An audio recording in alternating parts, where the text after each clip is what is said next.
આપણે 100% સારા થઈને જીવવાનું, પણ હા, આપણે સારા તો આખી દુનિયા સારી એવી આશા ન રાખવી.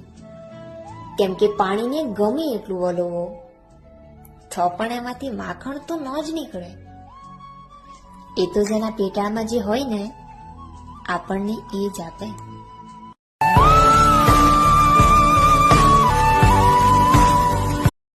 કોઈ રીસાઈ જાય તો તેને મનાવી લેજો, ખોવાઈ જાય તો એને ગોતી લેજો.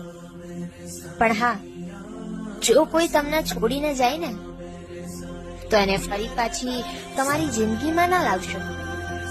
કેમ કે શ્રી કૃષ્ણએ કહ્યું છે, જે તમારું છે એ હંમેશા તમારી પાસે રહેશે, અને જે તમારું છે જ નહીં તે આવીને પણ જતું રહેશે. मेरे साईं